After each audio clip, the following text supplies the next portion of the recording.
Hello बच्चों, welcome to mathematics CG पे। मैं पवन सर आप सभी का स्वागत करता हूं। जैसे आप जानते हैं बच्चों कि क्वेश्चन बैंक आ चुका है और उसका मैथ्स 1 का मैं सॉल्यूशंस आपको करा रहा हूं। इससे पहले मैं आपको लाइव करने की कोशिश किया, लेकिन लाइव में नेटवर्क का इशू होने की वजह से वो लाइव सक्सेस नहीं हो पाया।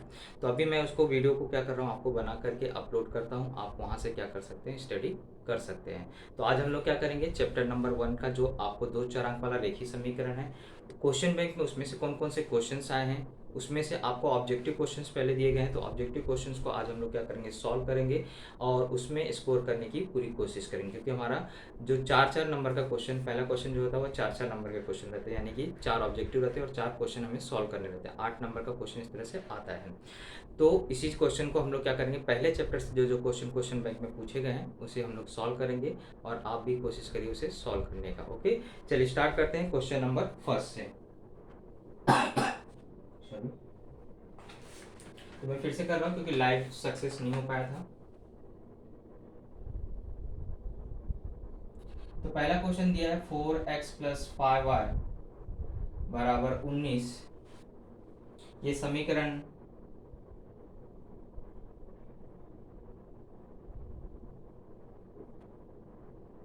का आलेख खींचने के लिए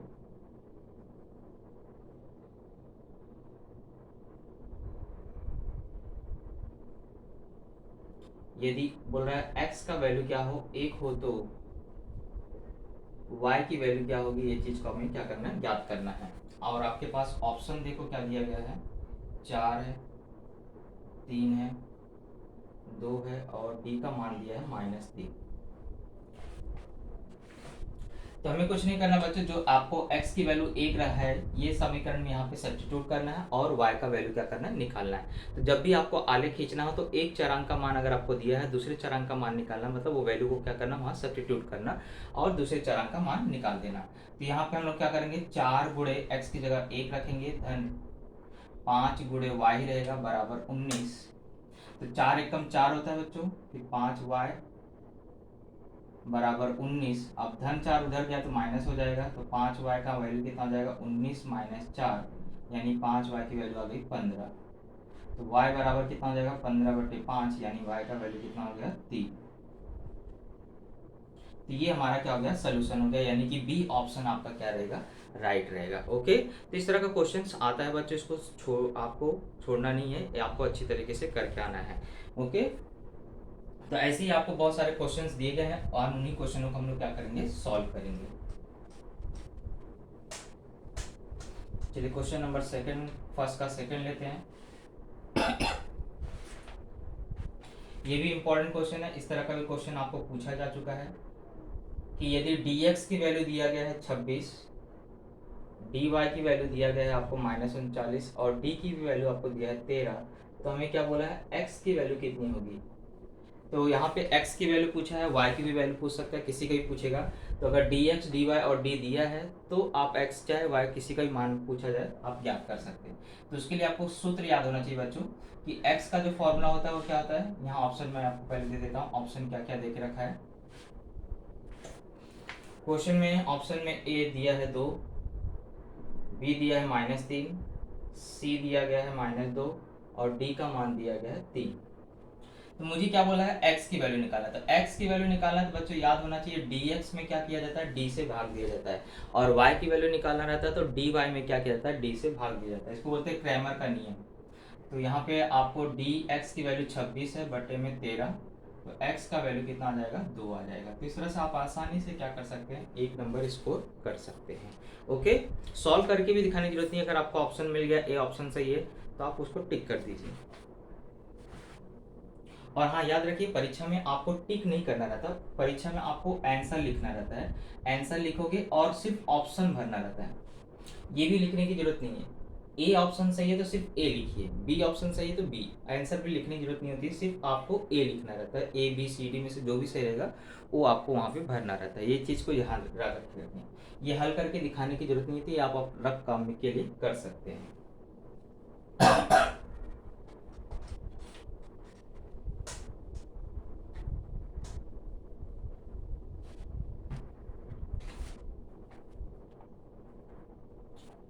चलिए क्वेश्चन नंबर थर्ड पे आते हैं।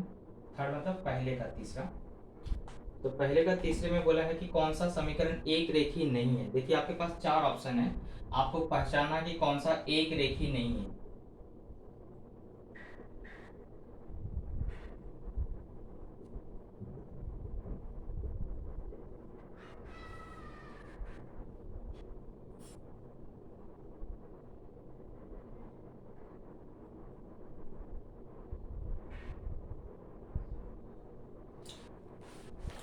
तो एक रेखीय समीकरण की पहचान क्या होती है बच्चों? चरांक के ऊपर का घात एक होना चाहिए, उससे ज्यादा नहीं होना चाहिए। तो जिस समीकरण में चरांक के ऊपर का घात एक से ज्यादा रहेगा वो रेखीय समीकरण नहीं होगा। यहाँ देखिए चरांक के ऊपर घात एक है, यहाँ पे भी सब में चरांक के ऊपर का घात एक है, यहाँ भी घात एक है, यहाँ भी एक एक है, सब जगह। लेकिन यहाँ पर देखिए घात आपको दो है, तो यही आपका आंसर हो जाएगा बी। ये क्या है? रेखीय समीकरण नहीं है। आपको क्या पहचाना है? रेखीय समीकरण नहीं है। तो तीन रेखीय समीकरण है, एक ही आपको रेखीय समीकरण नहीं, क्योंकि इसके ऊपर का घात कितना दिखाई दे रहा है आपको? दो है। जब दो रहता है तो उसे बोलते हैं वर्ग समीकरण, तब वो रेखीय समीकरण नहीं होता है। ओके, तो ये तीसरा हो गया। अब चलते हैं क्वेश्चन नंबर 4 की तरफ।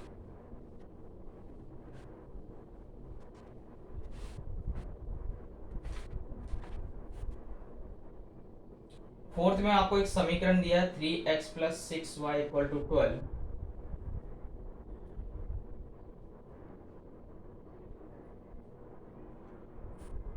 समीकरण का हल नहीं है, मतलब आपके पास चार ऑप्शन है, उसमें से कौन सा हल नहीं है वो आपको पता करना है। तो 4, -4 एक है आंसर, 0, 2 है, सी है आपको 8, -2, और डी ऑप्शन आपको दिया है 3, 1। तो आपको पता करना है कि कौन सा इसका हल नहीं है। तो इसके लिए आपको यहाँ पे वैल्यू सब्स्टिट्यूट करना है और देखना है कि लेफ्ट हैंड साइड और राइट हैंड साइड इक्वल आता है या नहीं। तो एक मैं आपको करके दिखा रहा हूँ। जैसे ए ऑप्शन आपने लिया तो 3 × 4 धन 6 × -4, ये 12, ये -24, घट के कितना आ गया? -12, है ना। वाई की वैल्यू कितना रखना है? माइनस रखना है। तो कितना आ जाएगा आपको? ये -12 आ जाएगा। 4, -4, 6 चौक 24, -24 हो गया, और ये 12। तो -24 धन 12 कितना होगा? -12 आ रहा है। आंसर आपको सेटिस्फाई नहीं कर रहा है। दूसरा ऑप्शन देख लेते हैं। 3 × 0 धन 6 × 2, तो 0 धन 12, 12 आ रहा है, ये सेटिस्फाई कर रहा है। तीसरा वाला 8, 3 × 8 धन 6 × -2, तो 24 -12, ये भी सेटिस्फाई कर रहा है। और चौथा ऑप्शन है 3 × 1, ये फर्स्ट ऑप्शन, ये सेकेंड, ये थर्ड। फोर्थ वाले में क्या बोला? 3 × 1, 3 × 1 सॉरी 3 × 3 धन 6 × 1, तो 3 × 9, 6 × 6 कितना आ रहा है? 15। ये भी सेटिस्फाई नहीं कर रहा है, यानी कि यहाँ पे आपको ऑप्शन थोड़ा सा रॉन्ग छप गया है। ये -4 यहाँ है और यहाँ 4, ओके।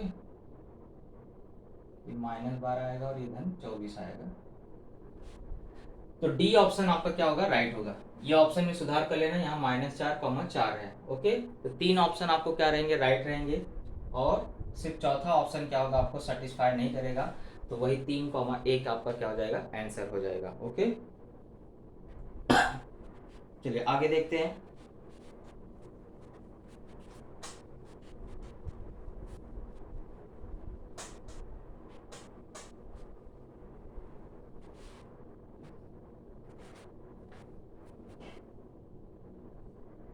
पांचवे में बोला है निश्चय 3, 5, 2 x = 2 है, तो x की वैल्यू कितनी होगी? x का मान क्या होगा? ये आपको ज्ञात करना है।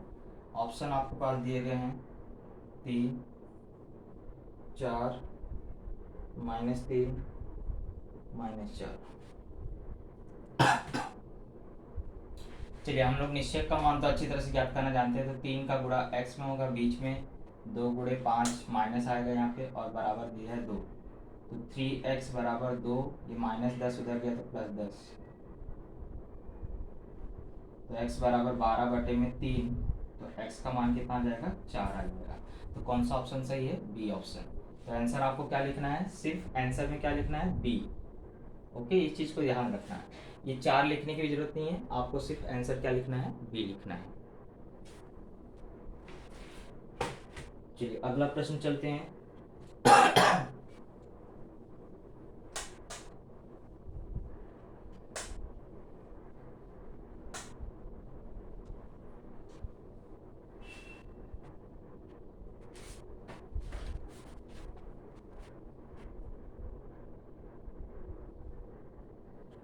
5x plus 3y plus 1 equal to 0 और दूसरा समीकरण है 2x प्लस 4y बराबर -10 के लिए d का मान ज्ञात करो। d का मान क्या होगा, ये आपको क्या करना है, ज्ञात करना है। ऑप्शन आपके पास देखिए क्या दिया गया है, 14 है, -14 है, 26 है और -26 है।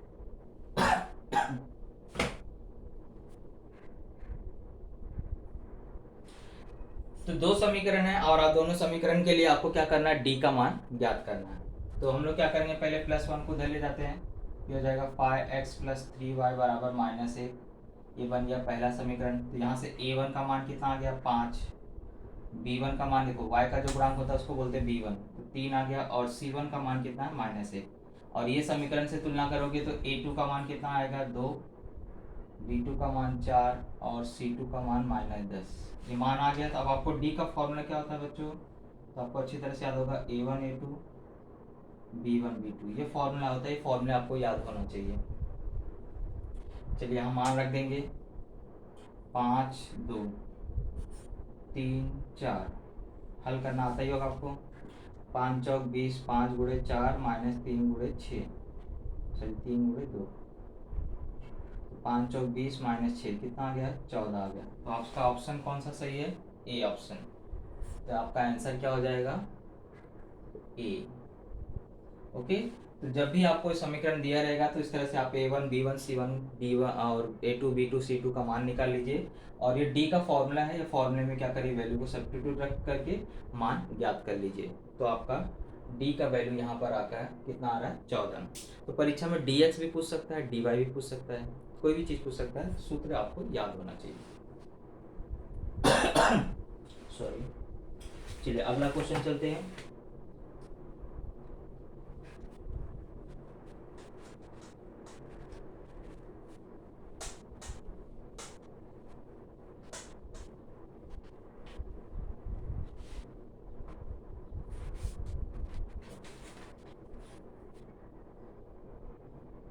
बोला था 49x माइनस 57y बराबर 172 है और 57x माइनस 49y बराबर है 252। तो हमें क्या करना है, x प्लस वाई का मान ज्ञात करना है। ऑप्शन आपके पास है 80, 0, 10 और 8। तो इस समय हमें क्या करना है, अगर हम इसको घटा देते हैं तो आपको वैल्यू क्या हो जाएगी, आ जाएगी। तो इसके लिए आपको लेकिन किस में से किसको घटाना है, इस चीज़ को याद रखना है, क्योंकि हमें क्या टारगेट है, x प्लस वाई का मान याद करना है। तो ये समीकरण नंबर 2 ऊपर रख लेंगे, 57x माइनस 49y बराबर 252 और ये 49x माइनस 57y बराबर 172। अब इन समीकरण को हम क्या करेंगे, घटा देंगे।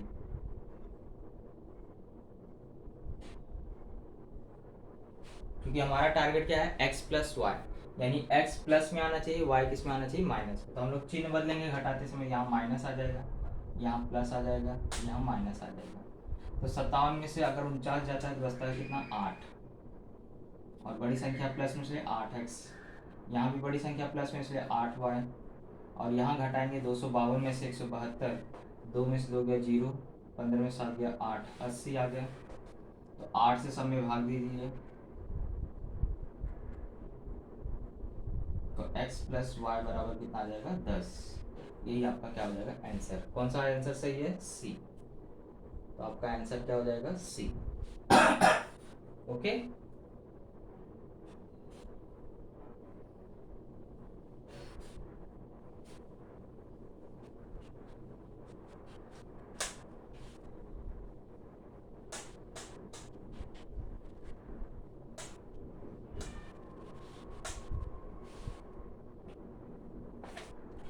चलिए क्वेश्चन नंबर 8 पे आते हैं।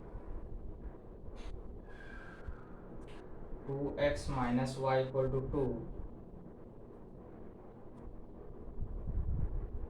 समीकरण का हल डैश है, खाली जगह आपको भरना है।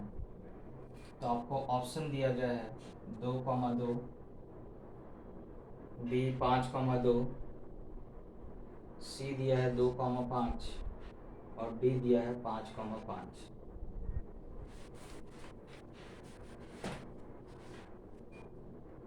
चलिए ये समीकरण है और इसका हमें पता करना है हल क्या होगा। तो पहला ऑप्शन क्या है 2,2, तो हम लोग सब्स्टिट्यूट करके देख लेते हैं, है ना। 4 वैल्यू दिया गया, चारों रख के देखेंगे कौन सा ऑप्शन आपको सही है। तो पहले देखिए यहाँ x की जगह 2 रखोगे तो 2 गुणे 2, माइनस वाई की जगह कितना रखना है 2, ये 2 दूनी 4 हो गया, 4 में से 2 गया कितना आ गया 2, है ना। तो ये ऑप्शन सही सेटिस्फाई कर रहा है। अब यहाँ देख लेते हैं 2 गुणे 5 माइनस 2, तो 10 माइनस 2 8 आ रहा है, सेटिस्फाई नहीं कर रहा है। तीसरा ऑप्शन देखिए 2 गुणे 2 माइनस 5, 4 माइनस 5 कितना आ रहा है -1, सेटिस्फाई नहीं कर रहा है। ये सिर्फ आपको जो वैल्यू है यहाँ रखते जाइए। तो 2 गुणे 5 माइनस 5, 10 माइनस 5 कितना आ रहा है 5, ये भी सेटिस्फाई नहीं हो रहा है। तो ये 3 आंसर आपको सेटिस्फाई नहीं हुए, यानी ए ऑप्शन आपका क्या हो गया सही हो गया। तो आपका आंसर क्या हो जाएगा ए। देखो ना ये वैल्यू रखने पे हमारा उत्तर कितना आ रहा है 2, इसलिए ये वैल्यू क्या होगा सेटिस्फाई कर रहा है। तो इसका सोल्यूशन का क्या हो गया 2,2, एक्स का वैल्यू 2 होगा और वाई का वैल्यू भी कितना होगा 2 होगा। तो यही हमारा क्या हो गया आंसर हो गया। तो इस तरह से कोई भी अगर आपको समीकरण का हल है या नहीं पता करना है तो एक्स और वाई की वैल्यू सब्स्टिट्यूट करिए और देखिए बायां पक्ष और दायां पक्ष बराबर आता है या नहीं। हमने पुट किया तो वैल्यू कितना आ रहा है 2 और यही आपको यहाँ पे भी आंसर दिया गया है।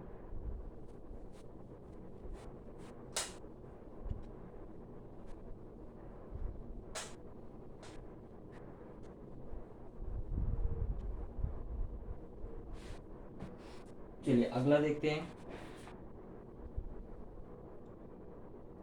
x माइनस वाई बराबर 10, ये पहला समीकरण है, और x प्लस वाई बराबर 70, ये दूसरा समीकरण है, और इसका हल पता करना है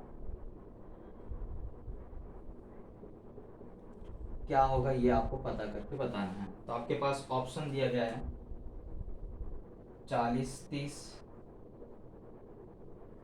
बी ऑप्शन है 30 40, सी ऑप्शन है 10 60 और डी ऑप्शन दिया है 50 20।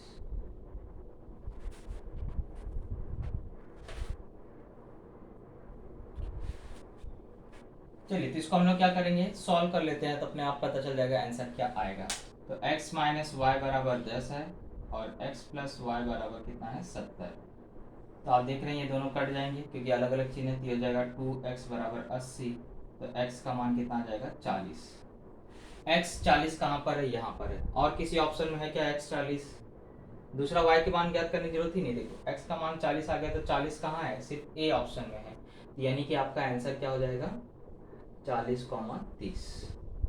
यही हमारा क्या होगा आंसर होगा। तो 40,30 नहीं लिखना, क्या लिखना है आपको ऑप्शन ए ऑप्शन क्या है हमारा सही है। आप y का वैल्यू भी यहाँ निकाल सकते हैं, x की जगह 40 रखोगे तो क्या हो जाएगा 40 माइनस वाई बराबर 10, तो वो 40 माइनस 10 और y वहाँ गया तो y का वैल्यू कितना आ जाएगा 30 आ जाएगा। तो आपका ऑप्शन क्या है 40 और 30। चलिए 10वां क्वेश्चन करते हैं इसी में से।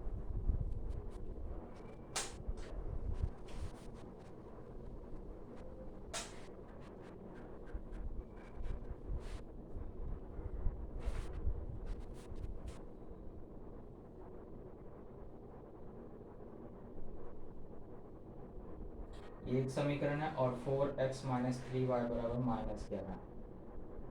तो हमें क्या करना है dx की वैल्यू क्या करना है निकालना है। तो सिंपल सी बात है, यहाँ a1 b1 c1 का मान निकाल लीजिए। a1 कितना है यहाँ पे 4 है, b1 3 है और c1 कितना है 19 है। अब a2 भी 4 है, b2 कितना है -3 है और c2 का मान कितना है 11। तो मुझे क्या निकालना है dx निकालना है, मतलब क्या होगा c1 c2 और b1 b2। ये वैल्यू यहाँ रख दीजिए। तो 19 और 11, ओ सॉरी ये माइनस में है, 19 और 11 -11, और यहाँ पे आ जाएगा 3 -3। चलिए हल करते हैं। तो 19 गुणे -3 -11 गुणे 3। ओके, तो 19 यहाँ होता है 57 माइनस में, और ये माइनस इंटू माइनस प्लस 33 हो गया। अब 57 में से 33 जाएगा, कितना बचता है?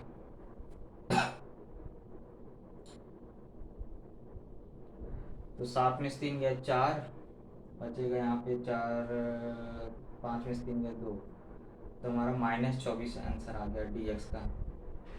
अब ऑप्शन में क्या क्या दिया है वो मैं देखना बता दे रहा हूँ आपको।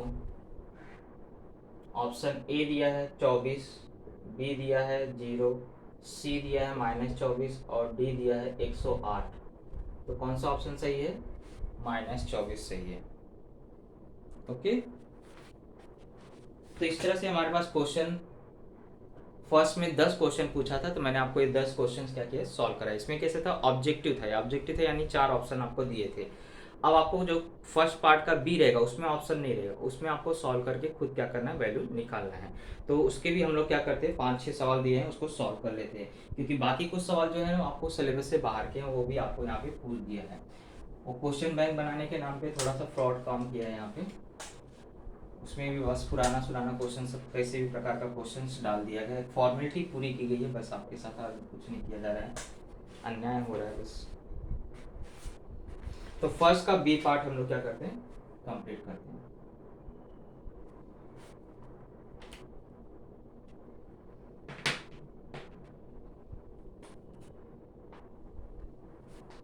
तो पहला क्वेश्चन दिया है बच्चों कि 4x + 5y बराबर कितना है, 20।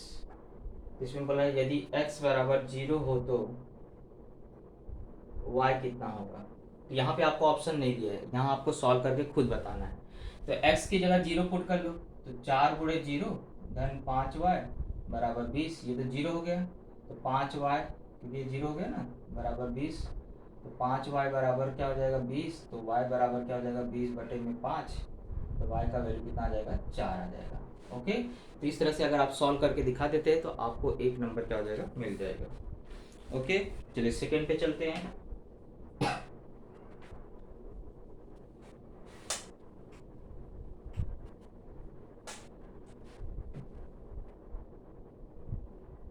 बोला है x + y बराबर अगर 7 है तो समीकरण का कोई भी 2 हल बता दीजिए।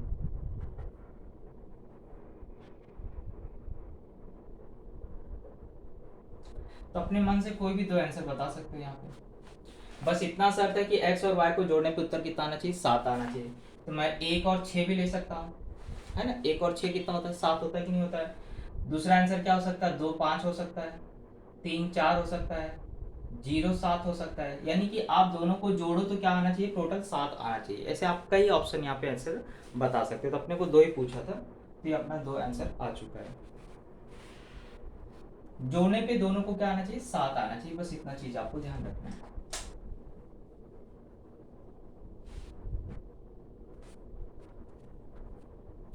तीसरा क्वेश्चन पूछा है कि 5x + 3y बराबर 6 का हल 0,2 है या नहीं है।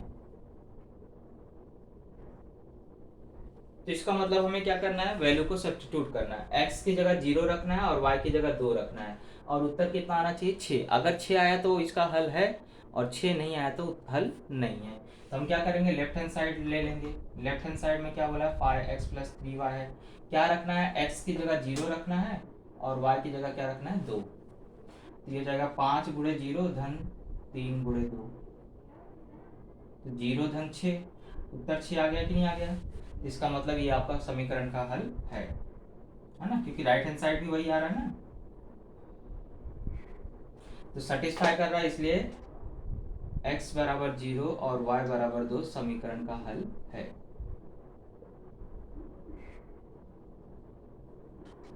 तो कभी भी कोई भी चीज समीकरण का हल तभी कहलाता है जब आप उस वैल्यू को रखो तो बायां पक्ष और दायां पक्ष क्या हो, बराबर आ जाए, तो समीकरण का हल होता है। चलिए अगला प्रश्न देख लेते हैं।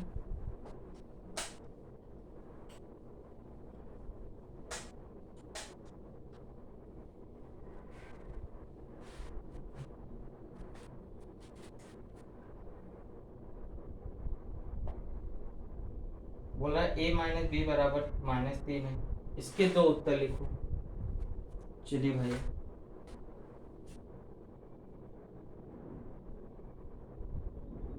दो उत्तर लिखो मतलब हल बताना। जैसे वहां मैंने आपको बताया था जोड़ने पे 7 आना चाहिए, यहाँ बोल रहा है घटा देने पे -3 आना चाहिए।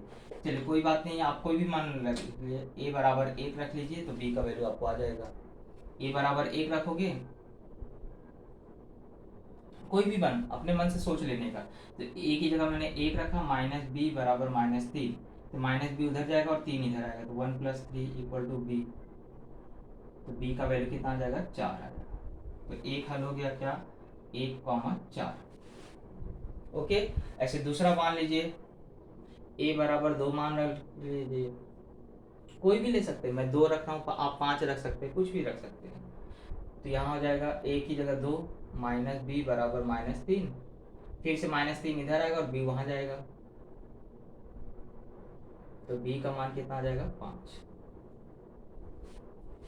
ओके। तो यहाँ पे हल क्या हो गया, 2,5। तो इस तरह से दो हल आपको आ चुके, दो ही पूछा था, आप ऐसे बहुत सारे निकाल सकते हैं।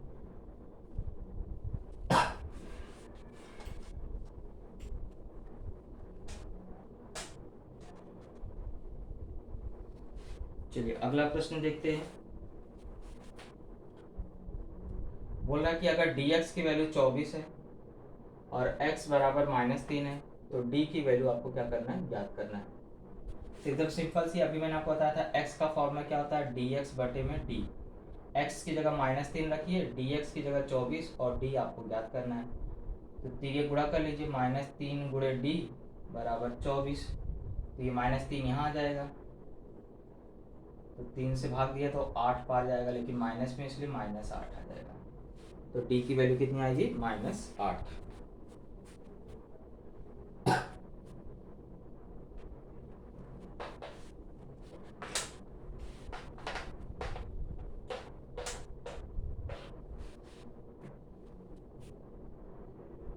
चलिए एक और आखिरी सवाल है, तो हमारा क्वेश्चन नंबर फर्स्ट क्या हो जाएगा, कंप्लीट हो जाएगा।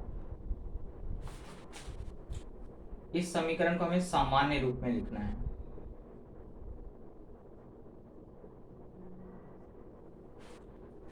तो देखिए, कभी भी युगपत समीकरण का मतलब आपको दो चरांक वाले रेखीय समीकरण का सामान्य रूप क्या होता है, ax + by + c = 0। इसे बोलते हैं सामान्य रूप। ये दो चरांक वाले रेखीय समीकरण का सामान्य रूप ये होता है।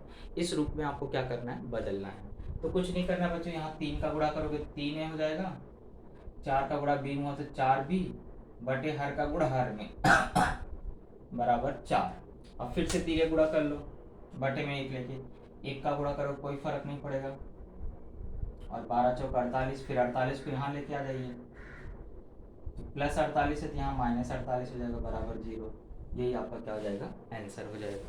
तो इस तरह से इसका सामान्य रूप बदल चुका है। ओके।